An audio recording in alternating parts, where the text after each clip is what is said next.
안녕하십니까. 2020년 5월 16일 재병목 이펙트 시작하겠습니다. 자, 미래통합당의 진중권 전 동양대 교수가 강사로 초빙이 돼서 강연을 했습니다. 그리고 잘 아시다시피 5월 초부터 진중권 전 교수는 조국 전 법무부 장관을 비롯해서 지금 민주당이 저지르고 있는 여러 가지의 부정의한 일들, 이 부분에 관해서 비판을 해왔다.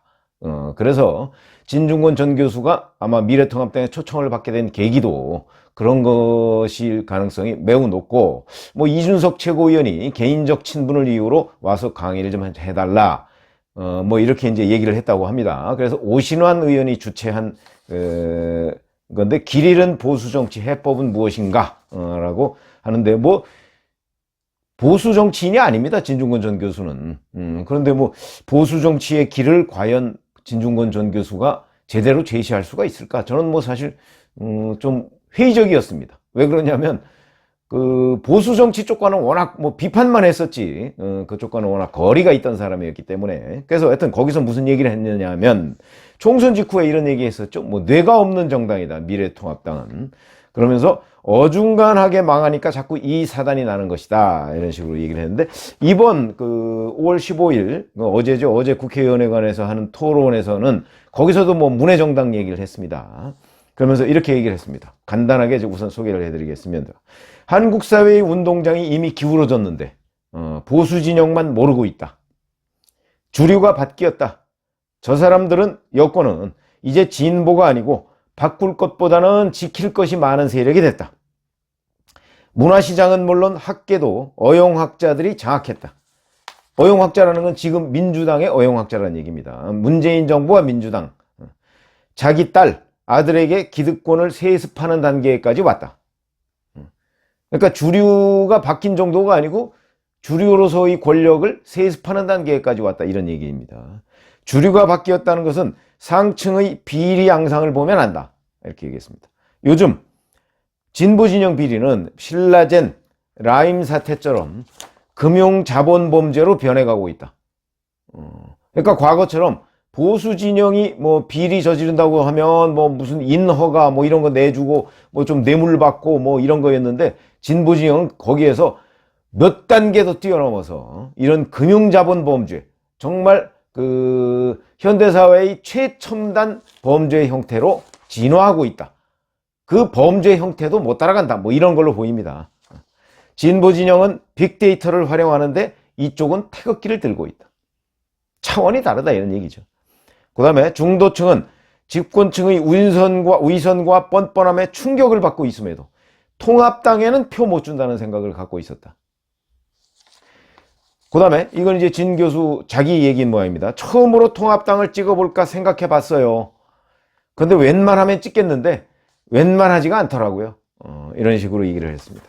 자, 그러면서 사실은 이제 대안으로서 뭘 제시했는가, 몇 가지 뭐 상대방을 비판하는 방법 뭐 이런 얘기 했는데, 비판만 한다고 되는 것이 아니고요, 대안을 제시해야 됩니다. 그러면서 여의도 연구원 얘기를 했다고 하는데, 제가 오늘 말씀드릴 내용이 바로 여의도 연구원 내용입니다. 그러니까 여의도 연구원은 미래통합당의 뇌 역할을 한 것이고, 민주당의 뇌 역할을 한 것은 얼마 전까지 양정철 원장이 이끌고 있던 민주연구원입니다.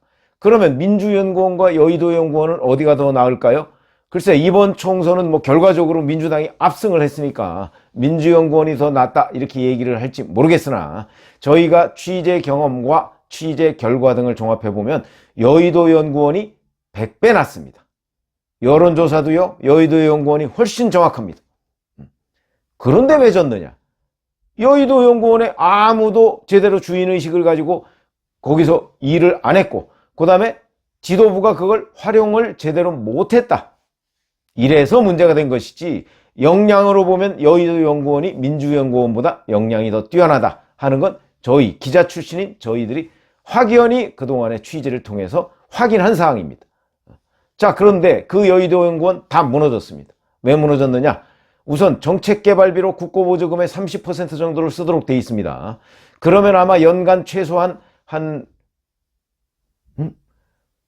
거의 뭐 한 7, 80억에서 100억 정도를 아마 여의도연구원에서 써야 되는데, 이거 그냥 뭐 이렇게 뭐 화환 뭐 이제 대표 화환 이런 거 보내고 뭐 이런 데에다가 전용해서 쓰는 비용, 그리고 영수증, 우리 흔히 왜 가라영수증 이렇게 얘기하죠. 그런 거 만들어서 올리고 실질적인 정책 개발비로 별로 안 쓴다.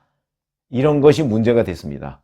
그리고 정책 개발과 관련해서 과연 실제 어떤 활동을 하고 있는지 뭐 투명하지가 않습니다. 그러니까 거기에서 수십억 내지는 거의 100억에 육박하는 돈을 쓰고 있음에도 불구하고, 그러니까 여의도 연구원 그 정책개발비라는 명목으로 나가는 거, 실제 그렇게 쓰는지는 잘 모르겠습니다. 실제 그렇게 안 쓴다는 폭로가 굉장히 많습니다. 뭐 유흥비, 뭐 술값 뭐 이런 거로 많이 들어간다고 하더라고요. 그래 놓고 실제 그 영수증은 다 정책개발비로 쓰는 것처럼 이렇게 돼 있는 게 굉장히 많다고 하는데, 그러니까 이것을 투명하게 운영하고, 그 다음에 제가 지금 미래통합당이 뇌를 만드는 법이라고 지금 말씀을 드렸는데, 그 뇌를 만드는 방법은 여의도 연구원의 조직을 노마드 유목민 조직처럼 바꿔라. 지금 현재 여의도 연구원은 그렇지 않아도 제가 한번 인터넷으로 들어가 봤더니 이사장이 있고 원장이 있고 부원장이 있고 정책자문위원이 있고 임원실, 전략기획실, 여론조사실, 경제정책실, 커뮤니케이션실, 안보통일센터, 사회정책실, 연구지원실, 청년정책센터 이렇게 있더군요. 이거 다 돈 먹는 하마입니다. 이렇게 상설조직 많이 운영할 필요 없습니다.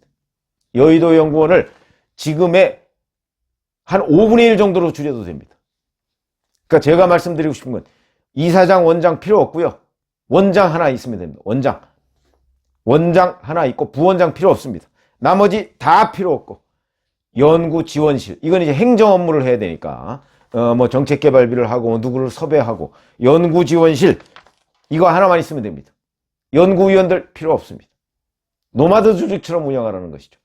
연구지원실에 연구위원 한 서너 명만 두면 됩니다. 그리고 행정하는 사람 한두 사람, 거기다가 연구위원 서너 명, 연구위원은 뭘 하느냐? 섭외만 하면 됩니다. 그리고 자, 정치와 관련해서 이번에 무엇인가 정책을 만들어야 되겠다 싶으면 우리나라 정치의 최고봉 아이디어, 대한민국 내에 있는 장자방들을 한 5명 모읍니다. 모아가지고 한 5시간 토론을 시킵니다. 그걸 취합을 해서 거기서 정말 중요한 내용들만 뽑아서 정책화하면 됩니다. 대신 그 사람들한테 두둑하게 정책개발비를 주시면 됩니다. 뭐 100억 가까운 돈, 그런 걸 다 거기다 쓰면 됩니다. 우리나라 대신 최고의 정치 전문가, 대신 양극단 다 피하고, 뭐 보수 세력이라고 뭐 흔히 얘기하는 뭐 꼰대라고 지목받는 사람, 그 사람들 다 제외하고요. 그 다음에 뭐 완전 좌빨이라고 하는 사람 제외하고, 정말 중간지대에 있고 정치 현장을 좀 아는 사람 중심으로 해서 최고의 사람들을 모아다 그 사람들을 토론을 시키고, 보안각서를 물론 받아야 되겠죠. 그 안에서 무슨 토론이 벌어지고 그거 다 갖다 민주당에 갖다 얘기하면 안 되니까 보안각서를 받고, 그리고 그 사람들로 하여금 몇 시간을 토론을 시키고 그 토론한 내용 중에서 정말 핵심 내용을 뽑아서 정책화하면 된다. 그것은 바로 연구지원실에 있는 그 전문위원 한 서너 명이라고 하는 사람들이 하면 된다. 그 서너 명은 뭐 정치, 경제, 사회 정도로만 엮으면 됩니다.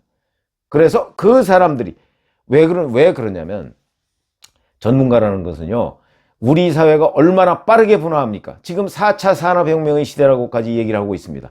4차 산업혁명 제대로 아는 사람 제가 보기엔 별로 없습니다. 저도 잘 모릅니다. 그런데 입에 4차 산업혁명은 달고 다니거든요. 그러면 도대체 4차 산업혁명이라는 게 뭐냐? 오늘은 이런 것들을 좀 연구를 해봐야 되겠다 싶으면 스스로 연구할 생각 말고, 잘 알지도 못하면서 자꾸 연구한다고 해서 돈만 쓰지 말고, 정말 우리나라에서 4차 산업혁명 분야에 대해서 가장 잘 아는 사람 넘버 1, 2, 3, 4, 5가 누구냐 하는 거를 취재를 해서, 그 취재하는 건 뭐 간단합니다. 여기저기 전화 몇 통화만 돌리면 됩니다. 그 사람들이 누구냐? 그 사람들을 모아서 토론을 시켜서 그 중에 정말 핵심 내용을 정책화하면 됩니다. 경제도 얼마나 다양합니까? 금융 분야 있을 수 있고요. 금융 분야 말고 실물 경제 분야 있을 수 있고, 그 다음에 뭐 산업 분야 있을 수 있고, 소상공인 분야 있을 수 있고, 대기업 분야 다 다릅니다. 그것마다 뭐 예를 들어서 뭐 화폐금융론, 대학에 가면 화폐금융론 있고 조세 뭐 이런 부분 전문가 있고 다 다릅니다. 경제 전문가라고 해서 그거 다 아는 거 아닙니다.